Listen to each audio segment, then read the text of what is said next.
យើងខ្ញុំសូមថ្លែងអំណរគុណដល់ទឹកចិត្តសប្បុរសជនក៏ដូចជាបងប្អូនទាំងអស់គ្នាដែលតែងតែជួយលើកទឹកចិត្តគាំទ្រដល់សកម្មភាពការងារសង្គមក៏ដូចជាការងារមនុស្សធម៌ក្នុងគោលបំណងដើម្បីលើកកម្ពស់វិស័យអប់រំនិងការចូលរួមចំណែកជួយដល់បងប្អូនសិស្សានុសិស្សតាមទីក្រុងតាមទីជនបទដើម្បីផ្សារភ្ជាប់នៅក្តីស្រឡាញ់និងការលើកទឹកចិត្តឲ្យបងប្អូនសិស្សានុសិស្សខ្លួនមួយមានការខិតខំប្រឹងប្រែងរៀនសូត្រនិងចូលរួមជាក្មេងល្អៗដើម្បីបណ្ដុះបណ្ដាលធនធានមនុស្សក្នុងសង្គមយើងចង់បង្ហាញដល់សង្គមថាក្នុងនាមយើងជាពលរដ្ឋជាគ្រូបង្រៀនក៏ដូចជាពលរដ្ឋល្អក្នុងការជួយផ្សារភ្ជាប់នៅការស្រឡាញ់និងការចែករំលែកក្តីស្រឡាញ់ការបង្ហាត់បង្ហាញការជួយគ្នាក្នុងពេលលំបាកដើម្បីឲ្យទាំងអស់គ្នារស់នៅក្នុងសហគមន៍ខ្មែរចេះជួយខ្មែរយើងមិនបោះបង់ចោលគ្នាទេនៅពេលណាដែលយើងបានឃើញសង្គមមួយអាចរីកចម្រើននិងមានការអភិវឌ្ឍទៅបានតើតែមានធនធានមនុស្ស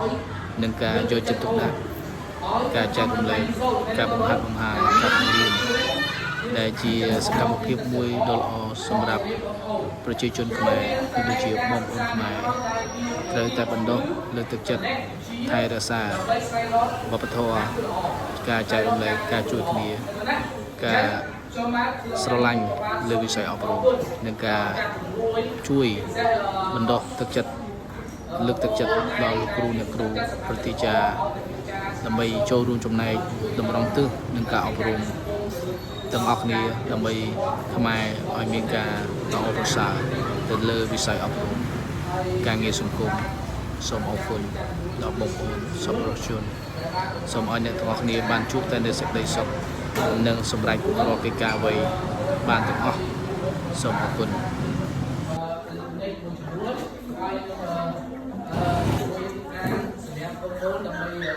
មានរូបភាពដើម្បីជំនួយស្មារតីការអានហើយអ្វីដែលពិសេសទៀតយើងខ្ញុំក៏សូម